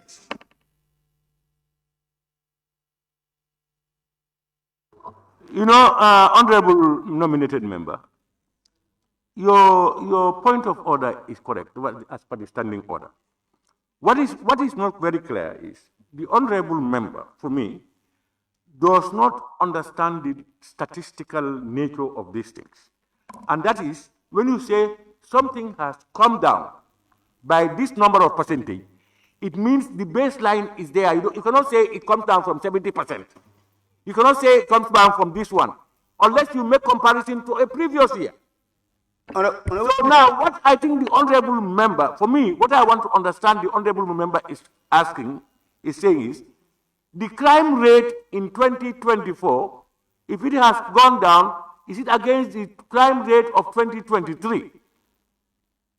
Honorable Speaker, if you listen to the Honorable Minister, he said that the crime rates have reduced by 13.95% from 2023 to 2024. If honorable members do not understand the baseline, that is not for the minister to elucidate on. That is not for the minister. That basic understanding should be there. The minister cannot input that on people. Thank you. He said from 2023 to 2024. Is there, then you are right. It's there. Honorable Speaker. Yes. I do understand the statistics, and what the minister told us, it should be as against the other statistic. If you want to make a comparison for the deduction, and people know that very well. I was not trying to say anything that is bad against the minister or whatever. But if you are giving a statistic, you give a statistic on something, it has to be as against, probably previous. Do you understand? As it stands today against the previous, then that will inform us sufficiently that it is either going down or not. That's what I was trying to clarify on. Honorable. When the Honorable Nominated Member clarified that it's from 2023 to 2024, then it became clear that this figure of 13% is coming down from that figure of 2023-24. Like let's say next year, for instance, they will tell you that the crime rate has gone up or down against 2024 by 1% or 2%. That's what they will tell you.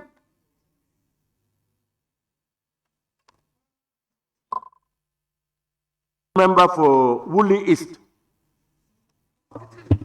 Yes, thank you very much, Honorable Speaker. Honorable Speaker, since the minister is frequent in the media talking about crime going down, we expect him to give us actual figures. And that's the question. The question is...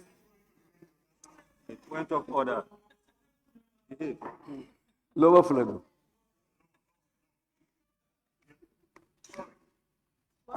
Honorable Speaker, since the minister is always in the media talking about crime going down, we expect him to give us actual figures.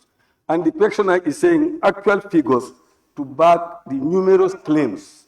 So can the Honorable Speaker tell us what figures he has from the various security agencies where he got the information? How many murder cases, how many rape cases, etc. that you have? That's the parent question, but it's not answered. It's not answered.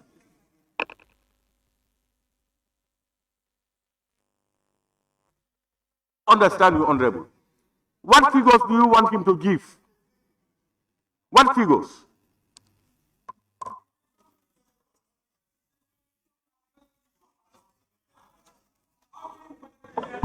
Point of order, Honorable Speaker.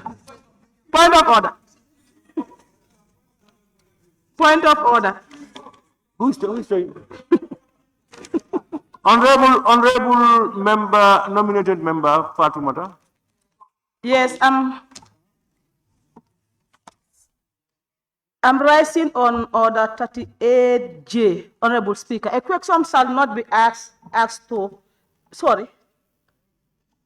38J, a question fully answered shall not be asked again during the same session. The Honorable Minister already answered that. It's answered. Just allow me to learn.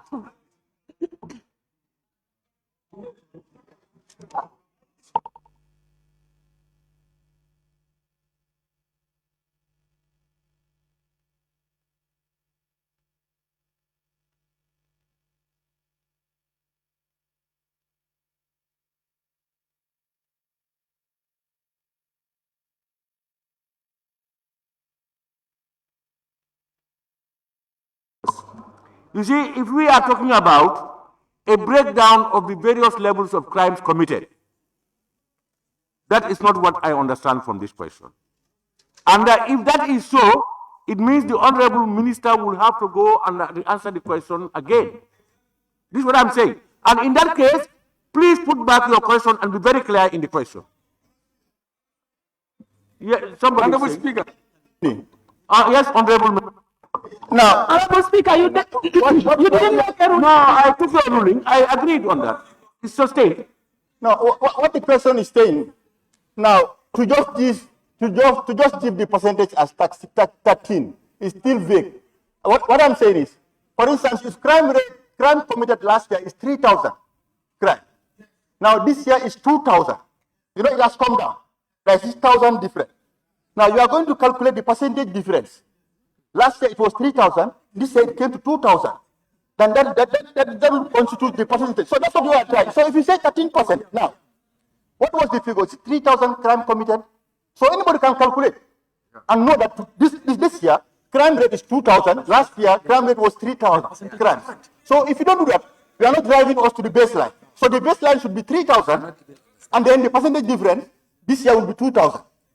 So, Honorable, yes, members have, it has some logic, but what we are saying is, the question was not specific to those answers.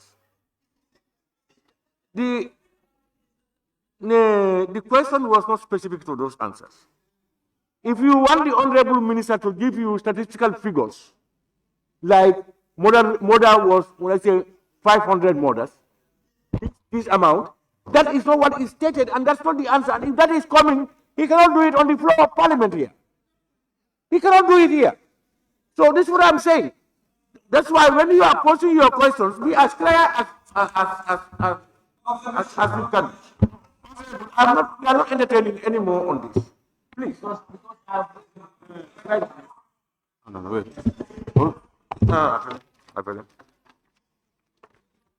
Honorable Member for Central Badibu.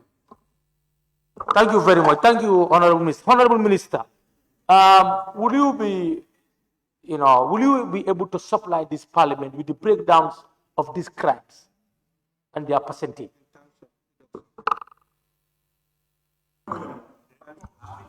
Honorable Speaker, empirical evidence and data harvesting is a very complex business. The question says empirical evidence, did not say anything else. And these are analysis that we did of the data. Honorable Speaker, point of order. You have rule on that. Honorable Minister, let's forget those ones. Now he's asking, can you provide the data for the various crime rates? Let's say murder, 50, rape, this amount, the major ones. That's why. Can you provide the data? Well, that should be available with the police. Pardon? Responsibility to go to the police and supply the Honorable Speaker. Just wait. Go to the police and get Honorable Speaker. Honorable members, if that's the way you are going, I'll just at least the Honorable Minister to go and sit down. Honorable Speaker. What are you doing? Honorable Speaker. I'm not listening to anybody when I'm talking, please. The Honorable Member for Banjul requests. Please, who is talking? Honorable members. You see, I said it here last time. The most disciplined amongst us, those who talk less, who don't disturb, they can do it. They can shout like any other person, even louder. Let's borrow a leaf from those people. And most of those who intervene or interrupt, when they are speaking, they don't want even somebody to cough. So please, and I will identify your names, those that I know of who are creating this problem. So please, respect people's opinion. When somebody is talking, allow him to learn. Whether he is saying the truth that you don't like or whatever, allow him. When he is ready, you will be given the floor to come up. So that we will all listen to who is who and what is the truth. But somebody is talking something, you don't want people to hear it. Please, I want to appeal to members. Allow members to express themselves. Please. I think the Honorable Member for Controller and Majority Leader quoted a section. You don't have right to interject except with this, by the Speaker. Please. Please. Now, who was speaking? It's Honorable Member for Central Badibu, am I right? Central Badibu asked a question, Honorable Minister. Will you be able to provide the statistical data for the various crimes? Point of order. Honorable, point of order. Who is standing on the point of order? Keba. Yes. Is it Keba? Yes. I'm rising on 43.4. A supplementary question shall not be in order if it introduces matters not included in the original question and the answers provided. For the avoidance of doubt, whether a supplementary question is within remit shall be determined on answering by the Vice President, Minister or Member answering questions on behalf of the National Assembly. Honorable Speaker, the original question asks empirical evidence with regards to reduction of what? Crimes. The answers provided by the Minister was on consolidated basis. He said major crimes have reduced by 13.95%. The Honorable Member is asking for a breakdown. That is a new element. Thank you.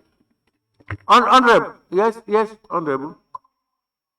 Honorable Speaker, I think if we look at the parent question, the request is that crime rates has actually gone down with actual figures.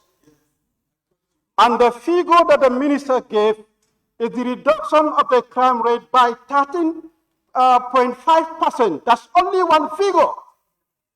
That's only one figure. Clarification, Honorable Speaker. That's only one figure. Clarification, Honorable Speaker. And if that is not fully explained as you are alluding, that's why the Honorable Member is asking if the minister can provide us those figures, not only one figure. The Honorable Member is in line. Clarification. Honorable. On a point of order. Honorable members. Honorable members. Honorable members. The purpose for honorable ministers to come to Parliament is to respond to your questions, to clear your doubts.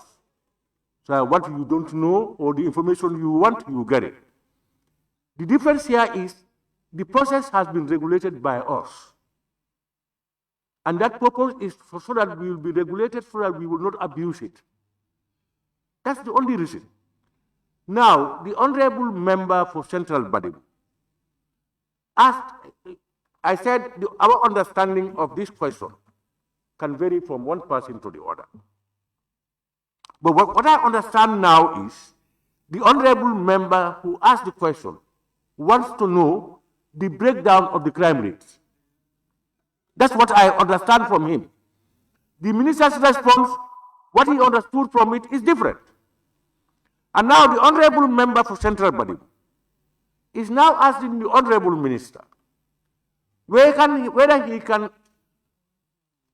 at least provide members with the figures, the statistical figures for the various crime rates. That is, for instance, murder, rape, etc. Am I right? That's what he is asking the honorable minister. For me, I think that is in place. The honorable minister can say, no, I cannot provide it later, or I will provide it.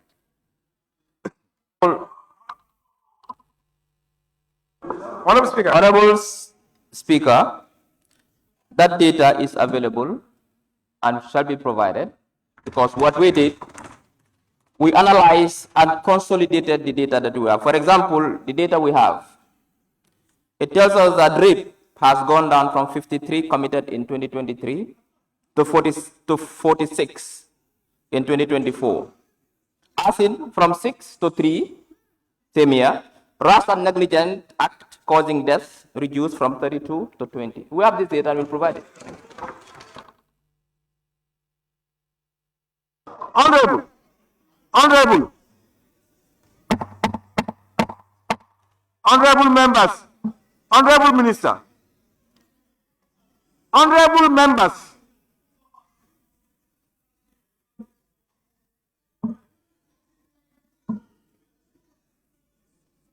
you can listen. It's the same people. The same people. Listen to them. The same people. Honorable Minister, it looks like you have the answers to these questions. If you have it, just read it for members to just know.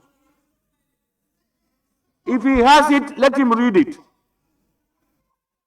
Honorable Minister, do you have those statistics with you? I supply it at the appropriate time.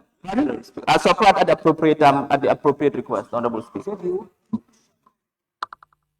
you will supply it later. Okay. Honorable Speaker. Yes. The Honorable Minister is saying at an appropriate time. What is that appropriate time? The request is made. The minister can tell us, I will provide it later, then we will hold him accountable to that. But the appropriate is too vague.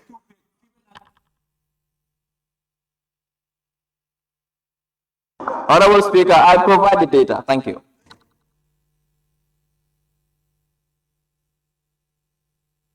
Honorable Minister would provide Parliament, honorable members, with the statistical data. Honorable Minister, please. Thank you very much, Honorable Speaker. Honorable Minister, in my view, you seem more comfortable before Peter Gomez than the National Assembly. Now, Point of order. Let's be very specific here. Point of order. Honorable member for Serekunda West. Withdraw now. Withdraw. Honorable member for Serekunda West. No, withdraw. I'm satisfied now, yes. Okay, all right.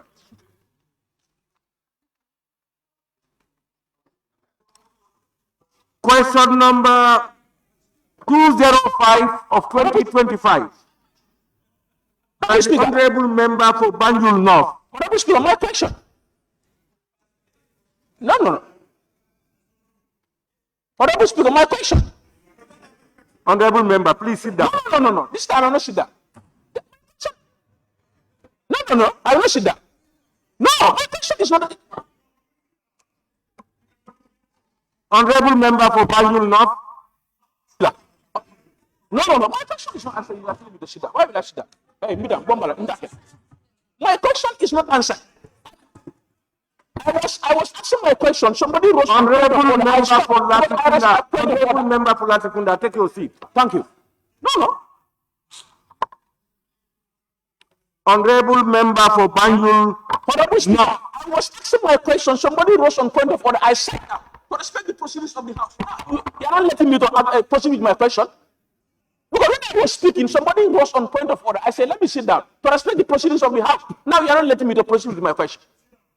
Honorable for Banjul North. Where is Banjul North? If you are not, the next one, please. Thank you very much. When you hear point of order, you should sit down. That's why I sat down. Honorable Speaker. Because honorable nominated member rose on point of order. Member for Latrikunda.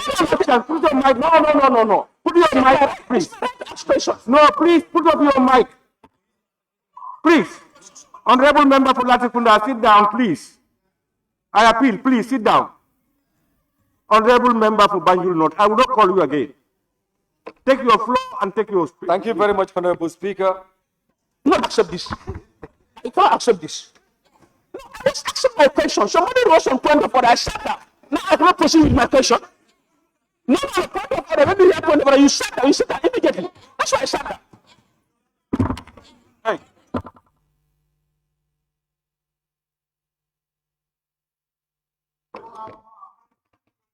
Thank you very much, Honorable Speaker.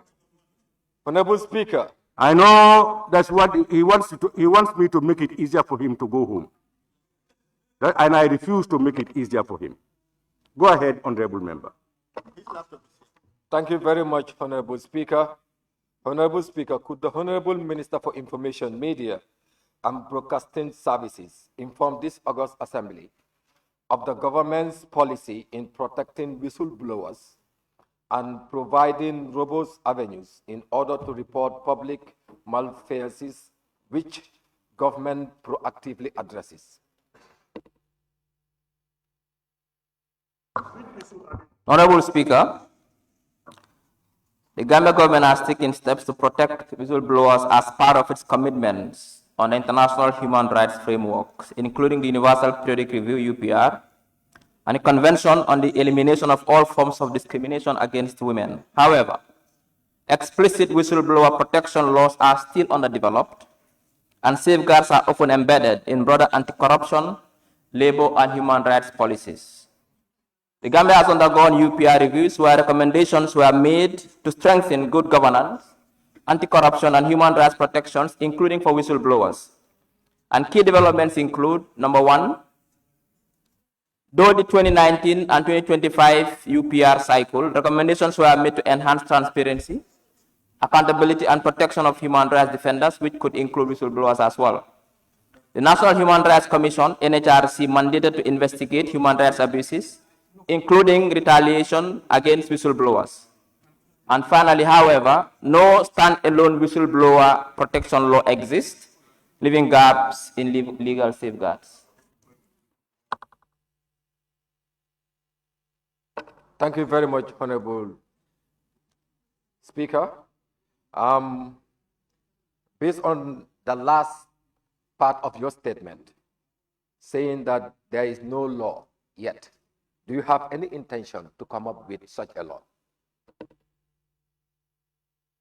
Honorable Speaker, I think that question should be there to the Minister of Justice.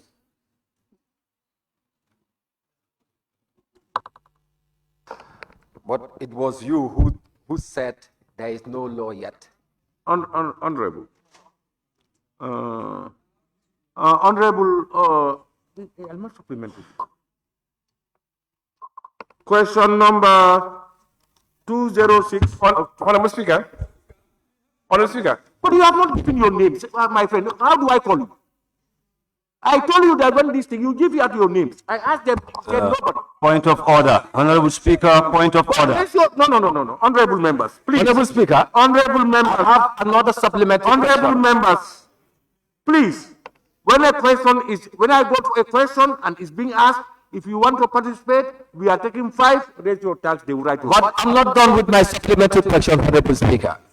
Point of order, Honorable Speaker. Point of order. No, honorable members, listen. When a question is being answered and you have supplementary questions, please set your task for the table office to get you down. Please. Yes, somebody, you are saying something, honorable member. I said I wasn't done with my supplementary questions. I only asked one, and I am entitled to another one, according to our standing orders. I just want to know, Honorable Minister, why the Ministry of Justice or the Minister of Justice? Well, Honorable Speaker, my mandate at the ministry is to have oversight of public information and oversight of the media and broadcasting landscape. Laws of anti-corruption and whistleblower laws are made by the Minister of Justice under my ministry.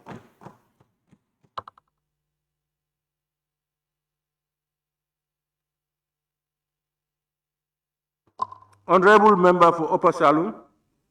Yes, thank you, Honorable Speaker. Yes, I just wanted to refer the House to the Anti-Corruption Act that we enacted here in 2023, where on Section 67, we've actually covered whistleblower protection in the law that we passed in here, in this current sitting here.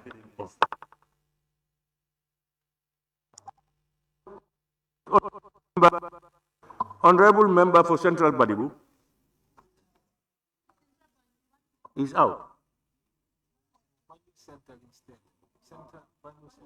Banjul Central, sorry. Banjul Central? No, I did not raise my hand. Woolley East? Withdrawn. Question number 206 of 2025 by the Honorable Member for Janjambure.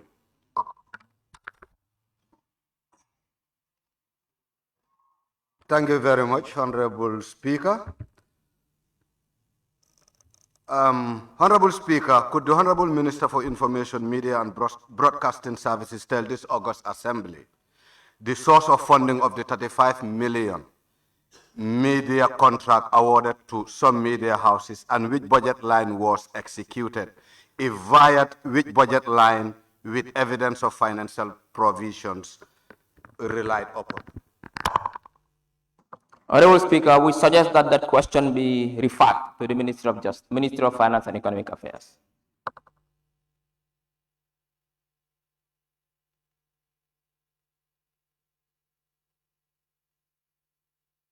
Members, let me thank the Honorable Minister. Honorable Speaker. Honorable Speaker, can I please say this? Who is talking? Honorable Jame Janjambure. Yes, Honorable. Yes, Honorable Minister, Honorable Speaker, the said money were administered, or the said funds were administered by the Ministry of Information. And I believe in the process of administering the funds, he made a request. So as such, I want to believe that it is under his mandate to update this August Assembly. Moving forward, I want to refer this House to the Constitution, that is on Section 74, Responsibility of Cabinet and Ministers. And I read with your permission, Honorable Speaker. The Vice President and Ministers shall be collectively responsible to the National Assembly for any advice given to the President in Cabinet, and the Vice President and each minister shall be accountable to the President and the National Assembly for the administration of the departments and other businesses of government committed to his or her change. What I want to put here in a nutshell, Honorable Speaker, is the Honorable Minister is accountable to this very National Assembly. And the question I ask is exactly under his ministry, and he has been providing answers with regards to this question over the past. So I appeal with you that let the minister provide the required answers. Thank you. Honorable Member, I was just too lenient to allow you to make it a debate. But what the minister said, he's saying that it falls within the purview of finance. And you are claiming that the question you asked really falls within his ambit. That's what you are arguing. Now, even if it falls under his purview now, the relevant information to be generated you have to go back to generate those information from your question. So what we have done, a similar thing happened here last time. Somebody, pardon? This question was asked more than 10 times, and he has been contradicting and misinforming this National Assembly on... Honorable member, please. It has been asked more than 10 times to which ministry? For the Ministry of Information. Information, and he has also told you, have you asked the Ministry of Finance? Honorable Speaker. No, Honorable, please, answer the question. Honorable, have you at any time posed the question to the Finance Ministry?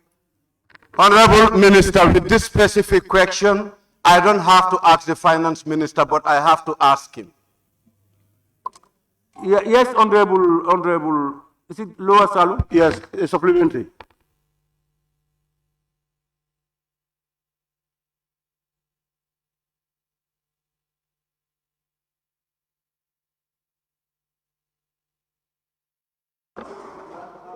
Members, is the right of all our members to ask questions, and your questions should be answered.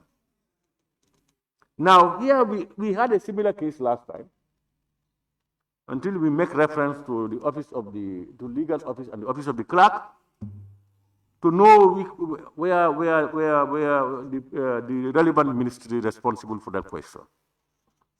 Now, if you have asked 10 questions and you have not got an answer to those questions from the same ministry, then not during my time, because I'm not aware of that. And the other thing is, if you ask 1 or 2 questions to a minister and he made reference to another minister, first give the question to that minister. The minister will also say some things, or we will get the office of the clerk and our relevant legal departments to, in consultation with the PMO, to be able to tell us under whose purview this particular issue falls under. We will be able to get the person. But we cannot just be going that way. You've asked it once, twice, the same minister, and it's not answered. I cannot understand that. Can I clarify, Speaker, please? Because I seem to be misunderstood here. I said, can I make a clarification? Because I seem to be misunderstood. Please, with your permission. Yes, Honorable Speaker. By me? Yes, sir. Yes, go ahead. Honorable Speaker, I want to draw your attention when this question was first raised.